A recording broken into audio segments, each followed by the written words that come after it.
அனைவருக்கும் வணக்கம். அதிகாரம் 130 நெஞ்சொடு புலத்தல்.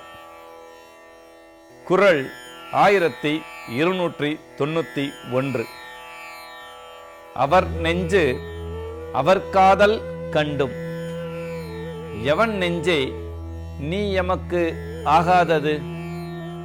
இதன் பொருள், நெஞ்சே, அவர் நெஞ்சம் அவர் பக்கம் இருப்பதை பார்த்தும் நீ என் பக்கம் இல்லாமல் இருப்பது ஏன்? குறள் 1292. உறாதவர் கண்ட கண்ணும் அவரை செராரென சேரி என் நெஞ்சு. இதன் பொருள், நெஞ்சே, அவர் நம்மிடம் அன்பு இல்லாதவர் என்பதை பார்த்த பின்னரும் அவர் வெறுக்க மாட்டார் என்று நினைத்து அவரிடம் போகிறாயே.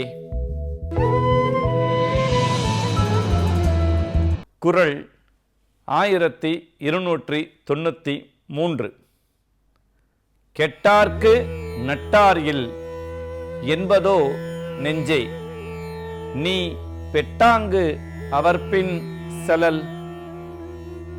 இதன் பொருள், நெஞ்சே, நீ அவரை விரும்பி அவர் பின்னே போவது நிலை தாழ்ந்தவர்க்கு நண்பர் இருப்பதில்லை என்னும் நினைப்பாலோ? குறள் 1294. இனி அன்ன நின்னொடு சூழ்வார் யார் நெஞ்சே, துணி செய்து துவ்வாய்கான் மற்று. இதன் பொருள், நெஞ்சே, ஊடிய பின் கூடுவதற்கு நினைக்க மாட்டாய். அப்படிப்பட்ட உன்னோடு கூடி கலந்து பேசுபவர் யார்? குறள் 1295. பெறாமை அஞ்சும் பெரின் பிரிவு அஞ்சும் அரா இடும்பைத்தென் நெஞ்சு.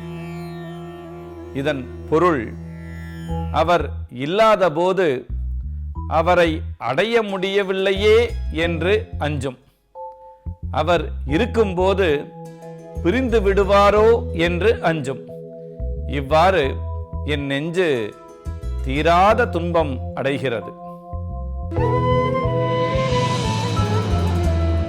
குறள் 1296.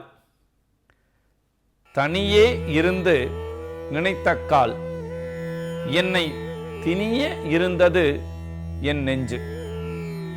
இதன் பொருள், என் கணவர் பிரிந்ததை தனியாக இருந்து நினைத்திருக்கும் போது என் நெஞ்சம் என்னை பிடுங்கி தின்றது. குறள் 1297. நானும் மறந்தேன் அவர் மறக்கல்லா என் மானா மடநெஞ்சில் பட்டு. இதன் பொருள், என் கணவரை மறக்க முடியாத தகுதியில்லாத நெஞ்சத்தில் சிக்கி நான் நாணத்தை கூட விட்டுவிட்டேன். குறள் 1298. எள்ளின் இழிவாம் என்று எண்ணி அவர் திறம் உள்ளும் உயிர்காதல் நெஞ்சு. இதன் பொருள், உயிர்மேல் ஆசை கொண்ட என் நெஞ்சு அவரை பழித்தால் இழிவு ஏற்படும் என்று நினைத்து அவருடைய உயர்வுகளையே நினைக்கிறது. குறள் 1299. துன்பத்திற்கு யாரே துணையாவார், தாமுடைய நெஞ்சம் துணையல் வழி. இதன் பொருள், தம்முடைய நெஞ்சமே துணையாக இல்லாவிட்டால் துன்பக் காலத்தில் வேறு யார்தான் துணை வரப்போகிறார்கள்? குறள் 1300. தஞ்சம் தமரல்லர் ஏதிலார் தாமுடைய நெஞ்சம் தமரல் வழி. இதன் பொருள், சொந்த நெஞ்சமே உறவாக இல்லாதபோது மற்றவர் உறவில்லாதவராக இருப்பது இயல்பே. அதிகாரம் 131. புலவி. குறள் 1301.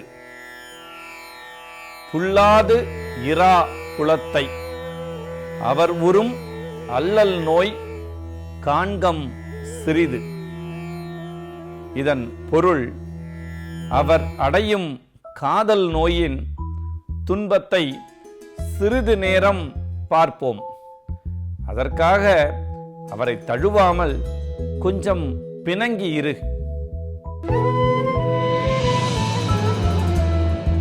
குறள் 1302. உப்பமைந்தற்றால் புலவி, அது சிறிது மிக்கற்றால் நீல விடல். இதன் பொருள், உப்பு உணவில் அளவோடு அமைந்திருப்பதை போன்றது ஊடல். ஊடலை அளவு கடந்து நீட்டித்தல் அந்த உப்பு சிறிதளவு மிகுதியாக இருப்பதை போன்றது. குறள் 1303.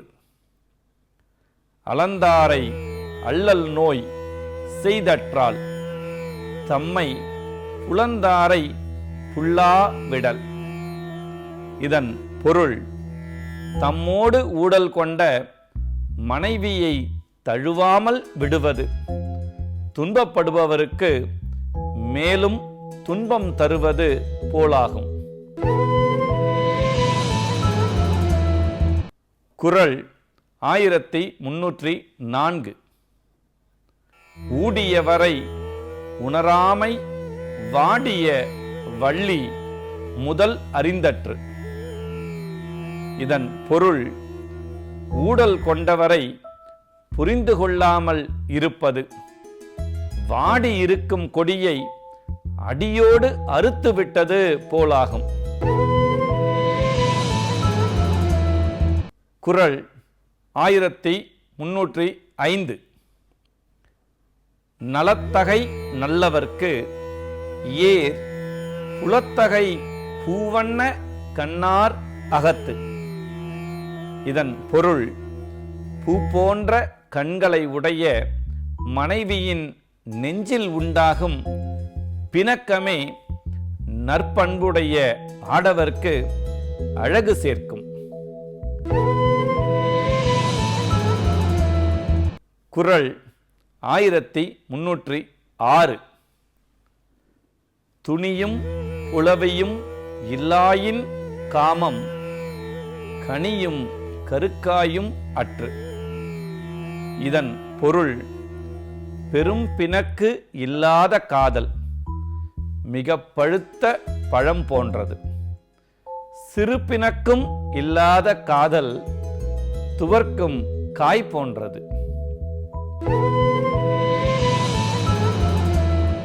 குறள் 1307. ஊடலின் உண்டு ஆங்கோர் துன்பம் உணர்வது நீடுவது அன்றுகொள் என்று. இதன் பொருள், அவருடன் சேர்ந்து இருக்கும் காலம் குறைந்து போய்விடுமோ என்ற துன்பம் பிணக்கம் கொண்டு இருக்கும்போது உண்டாகிறது. குறள் 1308. நோதல் எவன் மற்று நொந்தார் என்று அக்தரியும் காதலர் இல்லா வழி. இதன் பொருள், இவள் என்னால் துன்பப்படுகிறாள் என்பதை அறிந்து கொள்ளும் கணவராக அவர் இல்லாத போது அவரை நினைத்து வருந்தி என்ன பயன்?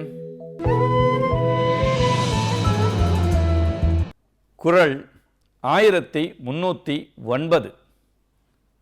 நீரும் நிழலது இனிதே, புலவியும் வீழுநர் கண்ணே இனிது.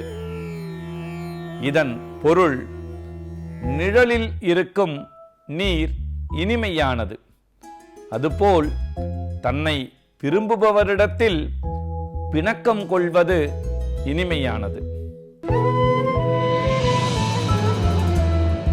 குறள் 1310. ஊடல் உணங்க விடுவாரோடு என் நெஞ்சம் கூடுவேம் என்பது அவா. இதன் பொருள், பிணக்கத்தை தீர்க்காமல் துன்பம் செய்பவரோடு கூடுவேம் என்று நெஞ்சம் நினைப்பதற்கு காரணம் ஆசை பெருக்கே.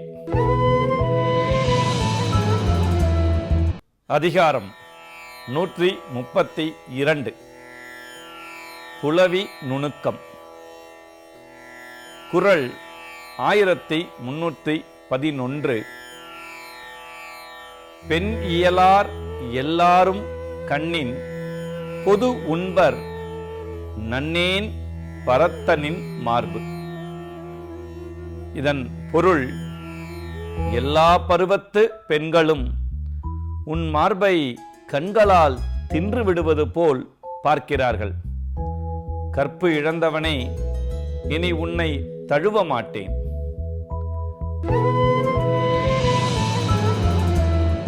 குறள் 1312.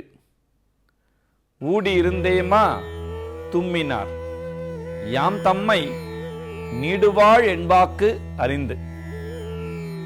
இதன் பொருள், பிணக்கம் கொண்டிருந்தேன், நான் அவரை நீண்ட நாள் வாழ்க என சொல்வேன் என்று நினைத்து கொண்டு அவர் தும்மினார். குறள் 1313. கோட்டுப்பூ சூடினும் காயும், ஒருத்தியை காட்டிய சூடினீர் என்று. இதன் பொருள், கொம்பிலே பூத்த மலரை சூடிக்கொண்டாலும் எவளுக்கோ அழகை காட்ட அதனை சூடிக்கொண்டீர் என்று சீற்றம் கொள்வாள். குறள் 1314. யாரினும் காதலம் என்றேனா ஊடினால் யாரினும் யாரினும் என்று. இதன் பொருள், எல்லாரையும் விட உன்னிடத்தில் மிகுதியாக அன்பு கொண்டுள்ளேன் என்று சொல்லிய உடனேயே யாரை விட யாரை விட என்று கேட்டு பிணங்கினாள். குறள் 1315. இம்மை பிறப்பில் பிரியலம் என்றேனா கண்ணிறை நீர் கொண்டனள். இதன் பொருள், இந்த பிறப்பில் நாம் பிரிய மாட்டோம் என்று சொல்லிய உடனேயே அவள் கண் கலங்கினாள். குறள் 1316. உள்ளினேன் என்றேன், மற்ற என் மறந்தீர் என்றென்னை புல்லால் புலத்த கனல். இதன் பொருள், உன்னை நினைத்தேன் என்று சொன்னேன், உடனே ஏன் இடையே மறந்தீர் என்று கேட்டு என்னை தழுவாமல் பிணங்கிக் கொண்டாள். குறள் 1317. வழுத்தினால் தும்மினேன் ஆக, அழித்தழுதால் யார் உள்ளி தும்மினீர் என்று. இதன் பொருள், நான் தும்மினேன். அவள் நீடு வாழ்க என்று வாழ்த்தினாள். வாழ்த்திய உடனேயே கண்களை துடைத்து கொண்டு, யாரை நினைத்து தும்மினீர் என்று கேட்டு அழுதாள். குறள் 1318. தும்முச் செருப்ப அழுதாள், நுமர் உள்ளல் எம்மை மறைத்திரோ என்று. இதன் பொருள், நான் தும்மலை அடக்கினேன், உமக்கு உறவுடைய ஒருத்தி உம்மை நினைப்பதை என்னிடமிருந்து மறைப்பதற்காகவே தும்மலை மறைக்கின்றீரோ என கேட்டு அழுதாள். குறள் 1319. தன்னை உணர்த்தினும் காயும் பிறர்க்கும் நீர் இந்நீரர் ஆகுதீர் என்று. இதன் பொருள், அவள் பிணக்கை தீர்க்க பணிவான சொற்களை சொன்னாலும் பிறரிடத்திலும் நீர் இப்படித்தான் இருப்பீர் போலும் என்று சீற்றம் கொள்வாள். குறள் 1320. நினைத்திருந்து நோக்கினும் காயும் அனைத்து நீர் யாருள்ளி நோக்கினீர் என்று. இதன் பொருள், அவளுடைய அழகை நினைத்து அமைதியாக இருந்து நோக்கினாலும் நீர் யாரை நினைத்து ஒப்புமையாக எல்லாம் பார்க்கின்றீர் என்று சினம் கொள்வாள். அதிகாரம் 133. ஊடல் உவகை. குறள் 1321. இல்லை தவறு அவர்க்கு ஆயினும் ஊடுதல் வல்லது அவர் அளிக்குமாறு. இதன் பொருள், அவரிடம் தவறு ஒன்றும் இல்லையானாலும் அவரோடு ஊடுதல் அவர் நம்மேல் மிகுதியாக அன்பு செலுத்துமாறு செய்ய வல்லது.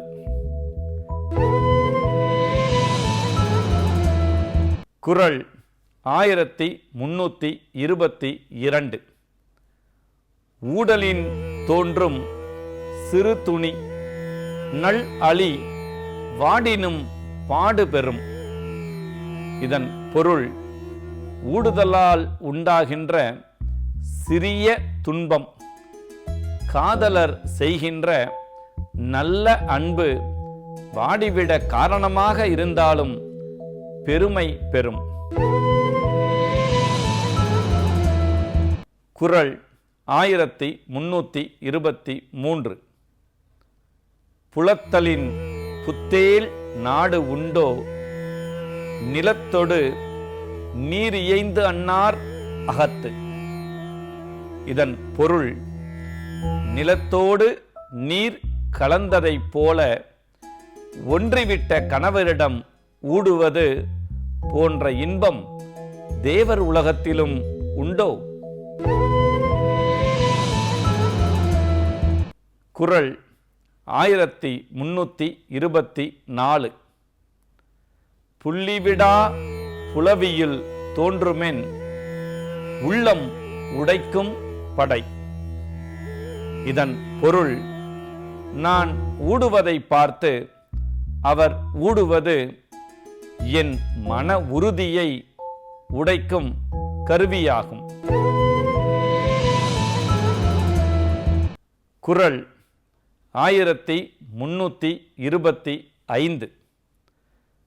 தவறிலர் ஆயினும் தாம் வீழ்வார் மென்தோல் அகரலின் ஆங்கொன்று உடைத்து.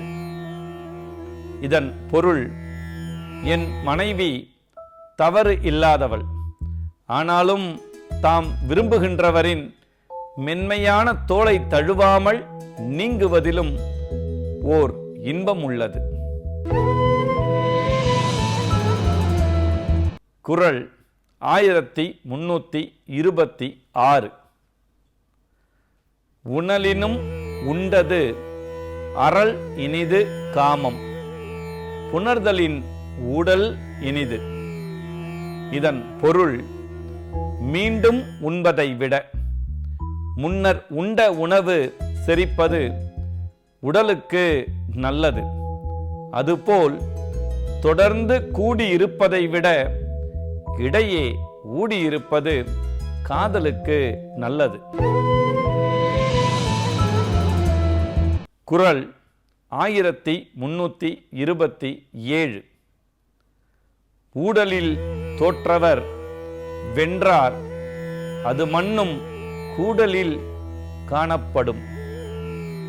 இதன் பொருள், ஊடலில் தோற்றவர் யாரோ அவரே வென்றவர் ஆவார். அது கூடலின் போது நன்கு விளங்கிவிடும். குறள் 1328. ஊடி பெருகுவம் கொள்ளோ நுதல் வெயற்ப கூடலில் தோன்றிய உப்பு. இதன் பொருள், நெற்றியில் வியர்வை உண்டாகுமாறு கூடிய போது உண்டாகும் இனிமையை மீண்டும் ஊடல் வழியாக பெறுவோமா?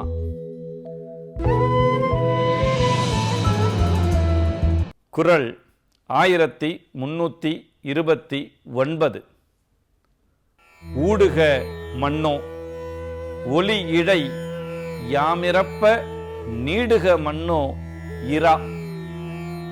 இதன் பொருள், ஒளி வீசும் அணிகலன்கள் அணிந்த என் மனைவி ஊடுவாளாக. அந்த ஊடலை தீர்க்க நான் அவளிடம் பணிவாக பேசும் வரை இரவு நீடிப்பதாகுக.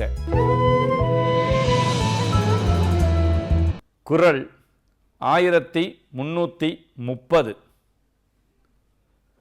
ஊடுதல் காமத்திற்கு இன்பம், அதற்கின்பம் கூடி முயங்க பெறின். இதன் பொருள், ஊடுதல் காதலுக்கு இன்பம், ஊடிய பின்னர் உணர்ந்து கூடுதல் அந்த ஊடலுக்கு இன்பம். நன்றி, வணக்கம்.